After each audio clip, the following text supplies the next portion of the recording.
Do you believe that monogamy is really possible and realistic? I think monogamy has a lot of really beautiful benefits that it offers. I think a lot of growth and transformation and learning can happen when it's just you and this other person. So for me, it's not so much is it realistic or possible. It's really about what part of you wants monogamy. Because when a couple enters my office, if they say, "Oh, we're open, we're poly," I say, "Why?" If they come in, they say we're monogamous, I say, "Why?" I want to understand what part of you wants that, because for some of us, So it's a choice. it's a choice, and I want to make sure it's a healthy choice coming from a healthy part. And for some couples, I think they should be monogamous. Other couples, I think that isn't good. Monogamy is for people that have a lot of really good sexual chemistry and compatibility. And if you don't, you are not built and shouldn't be monogamous. Monogamy is also for people that are interested in sex. It's, I believe, a little sexually problematic and maybe even emotionally abusive if you say to someone, "I want monogamy, so I can only be your sexual partner, but then I'm also not going to be open to sex. So I'm actually going to backdoor you into forced celibacy." No. If you want monogamy, you have to be open and interested in sexuality with your partner, and you have to work on that. And do you feel like this is why a lot of people cheat? Do you believe Yeah. cheating is kind of inevitable in a lot of circumstances, or is it like a symptom of what's going on in a I relationship? think it's a symptom of what's going on, but can also be a component of an individual. As humans, we want two things at the same time. We need and we want both pair bonding and relationship, but we also need autonomy and individuality. And healthy people that can pull off monogamy can manage both, right? And that would look like I live with my wife, and Friday night I go out with my boys. And I'm still in a relationship monogamous, but I'm a solo individual out in the world with my friend, right? But not everyone is going to be able to pull that off. And there are some people, for a multitude of reasons, that aren't built for monogamy. And I say to them, stop trying. Acknowledge and own that you need something open, something more poly, whatever the verbiage might be. Stop trying to do monogamy. It doesn't work for you. You're hurting people. You're hurting yourself. And that's really interesting because I think a lot of those people, we shame them, right? That they're not capable of, committing, that they're a cheater, that they're a liar. And in reality, it might be they're built that way. And if they're just upfront about it, and that's the choice they're going to make, that they should stay in relationships, that is acceptable. I think when you start lying and hiding who you really are is where you get into trouble, and it ruins more than just the intimate relationship you probably have. 100%, right? Because a healthy person that also starts to eat away at their own self-esteem because they're not living in their own integrity. And Yeah. I think I'm thankful that we're in a time where there's more and more people talking about and practicing non-monogamy. I mean, I loved, there was an article that came out about a couple celebrities, and they were talking about this concept of living together while apart. We're finally in a phase of life where we're acknowledging there's other ways of running a relationship, and essentially what they're doing. And I think Gwyneth Paltrow was one of the people who talked about it. And that, again, I don't know pop culture well, but the girl from The Big Bang Theory, the blonde girl, Ellie, something or other. And it's Yeah. this stance of we're together, we're monogamous, but we have separate homes. And we sleep over and we spend the night together, but like cohabitation doesn't work well for everyone. Or there's another movement of couples living in the same home, but having separate bedrooms because one of them snores. Other reasons. And we live together, we have a great life, but we don't need to share a bed all the time or a bedroom or a home.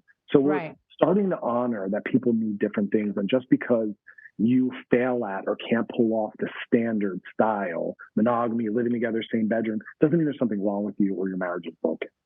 Yeah, that's really interesting. I think that we're still in a stage, though, where people probably don't understand that as much. And if they see that someone sleeps in separate bedrooms, they assume they're having some sexual issues. Someone's probably cheating and they've been kicked out, or, whatever it is. It's funny you're bringing up, shows or celebrities. I don't know if you ever watch Sister Wives. Have you seen this?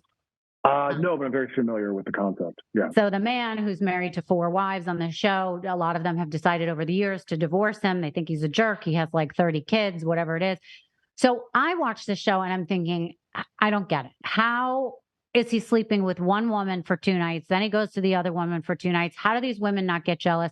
I know people who have had threesomes and it always backfires. You're always worried about if the man's really thinking about the other woman, if he's now doing this behind your back, if he likes sex with them more. I mean, I don't know any circumstance where it does work, but that's just in my little community of stuff. And I've actually never, I will be open about the fact maybe this isn't like sexually exciting, but I've never done a threesome because I think that it is too, I don't know. I think I rather would have the person for myself and I don't need Yeah. to get anything else involved and have there be any problems But later.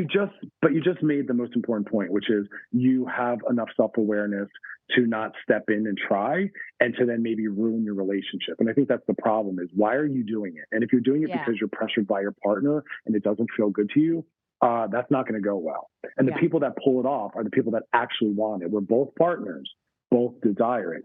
Great. But I say to couples 1,000 things. If your relationship matters to you, you don't just snowplow right in. There's a couple ground rules. First is, why are we doing this? Does everyone want to do this? Things like, if I'm not feeling comfortable as it's happening, are we both on the same page that it stops? Or is the expectation that I'll just exit the room and you'll continue? You also have to talk about it afterwards. Did that work for us? Is that something we'd want to do again? Or is that not something we want to do again? Like, it requires a lot of communication, but you nailed it. Have self-awareness. Do it because you want to. And if you don't, say no. It will not go well for you. Right. Okay. Now I want to get to a question that I think probably everyone's like, shut up, Rachel, and just ask him. How can we have better sex? And I love that the answer is a more simple one. The answer isn't bigger, louder, faster, harder, which is what we think in our culture has to be the solution to everything. So the solution is almost a little boring. The solution is 1,000 things. Number one, get out of your patterns and habits. Because as you pointed out earlier, we tend to do it the same way. It starts the same way, it ends the same way, it's at the same time of day. That sounds boring to me, whatever it is we're talking about, right?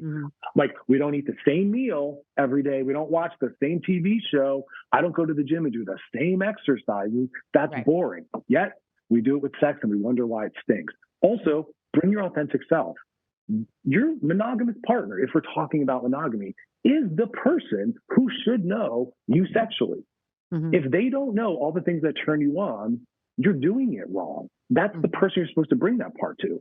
So all the things you're fantasizing about, all the porn maybe you're watching, that's a communication of a more authentic part of your sexuality. Are you trying to bring that to your partner somehow and engage in that?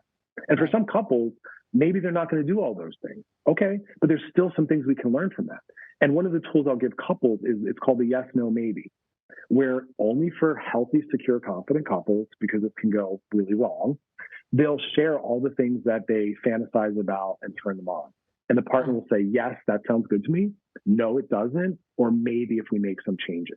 And that's an intervention on intimacy building and possibly changing sex. Right. Well, I think that's a really interesting answer because most people would think, oh, the woman has to want it in the ass to make it really good sex or whatever. So it's a more simple answer, as you said.